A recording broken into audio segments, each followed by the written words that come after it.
Assalamualaikum warahmatullahi wabarakatuh. Nama saya Putri Zahra Maharani dari kelas 10 AKL 2 absen 23.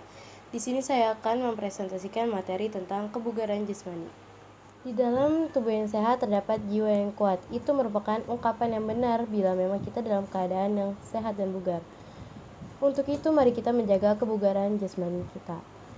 Banyak manfaat yang bisa kita dapatkan bila kebugaran jasmani kita bagus. Yang pertama ada mencegah terjadinya obesitas, mencegah terjadinya penyakit jantung, mencegah terjadinya penyakit diabetes, menurunkan tekanan darah tinggi, menambah kecerdasan otak, menurunkan risiko terkena kanker, membuat awet muda, meningkatkan kualitas fisik, dan masih banyak lainnya.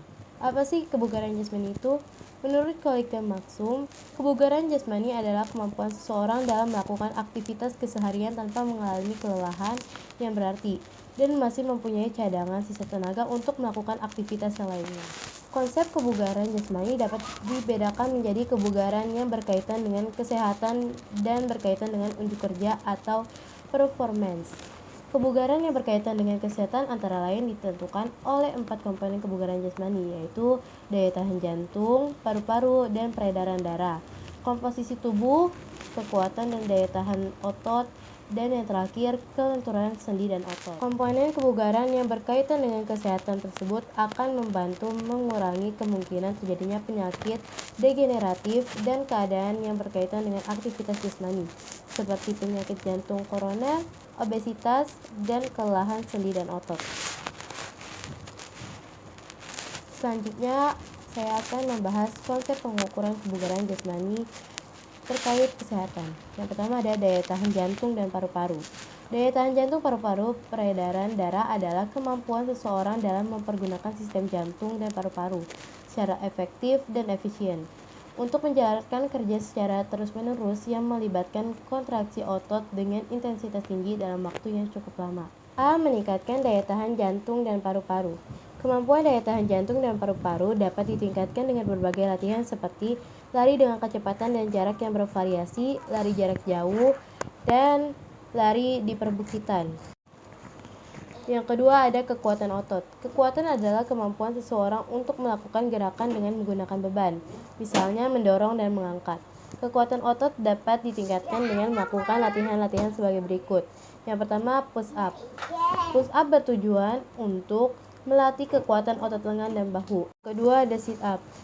Tujuan melakukan sit up adalah untuk melatih kekuatan otot perut. Yang ketiga ada back up.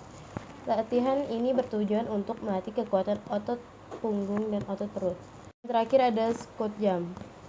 Tujuannya adalah untuk melatih kekuatan otot tungkai dan pinggul. Selain latihan di atas, masih banyak contoh latihan yang bisa dilakukan untuk melatihkan kekuatan otot. Yang ketiga ada kecepatan. Kecepatan adalah kemampuan yang dibutuhkan dalam melakukan suatu gerakan dalam waktu yang singkat. Bentuk latihan kecepatan antara lain lari cepat yang jaraknya 10 meter, 20 meter, 40 meter, dan seterusnya. Lari zigzag dan lari naik turun tangga. Yang keempat ada kelenturan atau fleksibilitas.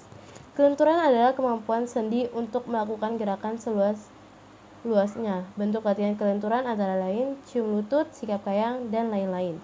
Yang kelima ada kelincahan atau agility. Kelincahan adalah kemampuan tubuh dalam menyesuaikan gerakan atau mengubah arah dari suatu posisi ke posisi lainnya. Bentuk latihan kelincahan yaitu lari zigzag, lari maju mundur, lari menyamping, dan lari bolak-balik. Yang keenam ada keseimbangan atau balance.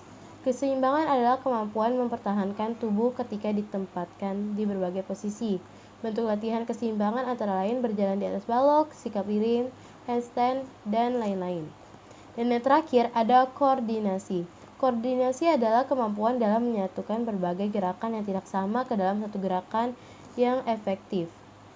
Bentuk latihan koordinasi antara lain yaitu latihan dribbling bola basket sambil berlari, latihan juggling sambil berjalan, dan lain-lain. Adapun faktor-faktor yang mempengaruhi kebugaran jasmani antara lain yaitu umur, jenis kelamin, keturunan, dan pola hidup.